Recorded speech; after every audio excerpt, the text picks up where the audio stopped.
Kidri et son invité dans l'invité café.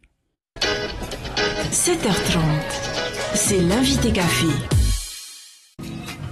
Bonjour à toutes et à tous. Aujourd'hui, dans l'invité café, nous allons parler de la maladie d'Alzheimer, car ce jeudi 21 septembre, ce sera la journée mondiale de la maladie d'Alzheimer. En Polynésie, l'événement sera organisé samedi à la mairie de Punaoya par l'association Polynésie Alzheimer.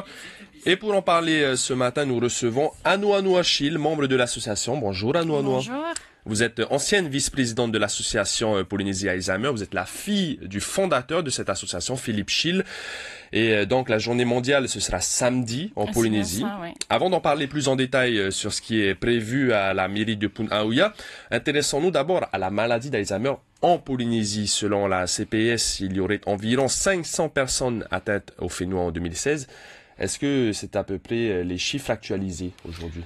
En fait, aujourd'hui, on a du mal un petit peu à évaluer le nombre de personnes vraiment atteintes, parce que il y a beaucoup de familles qui ne déclarent pas forcément leur malade atteint d'Alzheimer. Beaucoup de familles ont tendance à se cacher encore, parce que c'est une maladie qui fait honte. Voilà. Donc, à tous les coups, ce chiffre, c'est peut-être les familles qui ont déclaré, mais après, il y a le reste. Justement, parlons de ces familles qui n'ont peut-être pas déclaré. Comment ça se passe dans l'accompagnement aujourd'hui d'une personne atteinte de la maladie d'Alzheimer en Polynésie? Est-ce que des choses sont faites? On va dire qu'en règle générale, les familles sont pas bien informées concernant la maladie d'Alzheimer. Au bout du compte, ils sont complètement isolés. D'où la raison pour laquelle l'association a été créée, de telle sorte à pousser les familles à en parler, à sortir de leur silence, et de telle sorte à ce qu'on puisse les aider à mieux accompagner leurs malades. Justement, qu'est-ce que propose l'association en termes d'action? Vous m'avez parlé notamment des cafés mémoire tous les premiers mardis du mois. Voilà, c'est ça. Donc, le café mémoire qui est une action ponctuelle, permet d'avoir des intervenants. Il y a souvent un intervenant qui propose son activité, qui propose sa spécialité. Ça va être la première partie. La deuxième partie, ça va être un libre-échange entre les familles, entre les professionnels présents. On va dire que ça peut aider les familles déjà à venir au café mémoire, histoire d'écouter un petit peu le vécu de chaque famille. Ça, c'est la première étape pour ceux qui hésitent encore à intervenir, à montrer que leur malade est Alzheimer. Justement, le rôle de l'aidant, ce qu'on appelle l'aidant, c'est-à-dire la personne qui accompagne le malade d'Alzheimer, est primordial. Juste pour rappel, la maladie d'Alzheimer est une maladie neurodégénérative, c'est-à-dire qu'on perd progressivement ses neurones et finalement le cerveau meurt petit à petit. C'est ça. Malheureusement, le malade progressivement, en clair, ne va plus savoir manger, boire, et puis malheureusement, ça va être la fin. Ouais. Donc, l'aidant en fait intervient de telle sorte à soulager un petit peu, si on peut dire ça comme ça, à accompagner le malade progressivement vers sa fin. C'est un aidant quotidien en tout cas. Oui, c'est ça. Mais on parle souvent du malade, mais en fait, c'est pas vraiment le malade qu'il faut aider. C'est plutôt l'aidant qui a besoin d'être aidé. Parce que le malade, finalement, on ne peut pas l'aider, il est condamné. C'est ça. Le malade, en gros, il faut le foutre la paix. Il fait sa vie, il fait ce qu'il a à faire, même si c'est pas des choses que l'on fait tous les jours. Mais par contre, l'aidant a besoin de repos, a besoin que quelqu'un puisse le remplacer. Le soutenir aussi. C'est ça, parce que malheureusement, la maladie d'Alzheimer, c'est un travail 24 heures sur 24. Tu peux te réveiller en pleine nuit et faire du ménage. Et ça, si tu dors pas la nuit, il faut bien te reposer la journée. Voilà. L'aidant supporte le malade et aussi il doit faire preuve de patience au quotidien. Oui. Et ça, malheureusement, pour faire preuve de patience, il faut quand même qu'il ait du temps pour lui.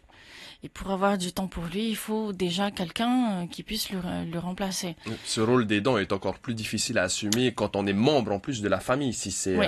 par exemple, vous, votre grand-père, c'est encore plus difficile quand c'est un membre de la famille. On va dire que c'est vrai que c'est difficile, mais pour moi c'était mon grand-père, mais c'est ma grand-mère qui a dû tout supporter. Et c'est vrai que de ce côté-là, tant qu'il n'y a pas le reste de la famille pour aider la personne, l'aidant principal, c'est problématique. Assez souvent que c'est l'aidant qui finit par tomber malade ou partir en premier. Hein. Mhm. Et là, bon, c'est pour ça qu'on insiste auprès des familles à ce que ça soit l'aidant qu'on doit aider. Pour avoir un ordre d'idée justement sur ce que supportent les dents, est-ce que vous avez des exemples de symptômes, par exemple, des gens atteints de la maladie? J'ai pas trop compris Des la pertes de question. mémoire, une agressivité, c'est Ah ça oui. qui doit supporter les dents? Alors, c'est vrai que la perte de mémoire, ça, c'est un point essentiel, c'est un point qui revient systématiquement. C'est le symptôme classique de Oui, la maladie voilà. d'Alzheimer. De toute façon, on associe souvent Alzheimer à perte de mémoire. Mais malheureusement, Alzheimer n'est pas seulement perte de mémoire. Chaque malade réagit différemment. Donc, comme on disait, agressivité. Mais il y a aussi, si il quitte chez lui, il ne saura pas revenir. Il sait plus comment manger, comment tenir une fourchette. Il saura plus trouver la porte de sa chambre ou des toilettes. Enfin, il y a beaucoup de choses qui progressivement va partir. Samedi, pour la journée mondiale à la mairie de Punaoya, qu'est-ce qui est prévu? Plusieurs intervenants seront là. Est-ce que vous pouvez nous les énumérer un petit peu? Effectivement, plusieurs intervenants seront présents. Le but de la journée mondiale est de réunir justement tous ces intervenants sur un seul lieu. Ça évite que les familles fassent plusieurs endroits à la fois. C'est parfois compliqué, justement. Oui, et puis ça décourage les familles. Et donc on disait que les intervenants, donc il y aura la DAS, il y aura Pacific Ortho, il y aura des maisons d'accueil, il y aura un petit peu de tout, que ça, même un neurologue sera présent. Donc, vous appelez toutes les familles à venir assister, même le grand public. Qui peut venir? Toutes sortes de personnes peuvent se joindre, peuvent venir à la journée mondiale. Ça ne coûte rien de venir se renseigner. On ne sait jamais. Malheureusement, les personnes âgées peuvent arriver à ce stade-là. Donc oui, les familles qui viennent se renseigner, ça ne coûte rien, même s'ils déclarent pas leur malade, ça leur coûte rien de venir voir et puis progressivement peut-être de s'y intéresser un peu plus et de s'informer un peu plus. Ouais. Parce que la maladie d'Alzheimer peut toucher évidemment tout le monde. Tout le monde, oui, c'est bien ça, oui. Merci à Noanou Achille, donc membre de l'association Polynésie Alzheimer. On retiendra que ce samedi, entre 9h et 14h, il y aura la journée mondiale de la maladie d'Alzheimer. Ça se passera du côté de la mairie de Punaoya et il y aura plusieurs intervenants donc pour venir répondre à toutes sortes de questions. On vous souhaite une belle journée à Noanou. Merci à vous, belle journée aussi. Au revoir. C'était l'invité café, 7h30 du lundi au vendredi.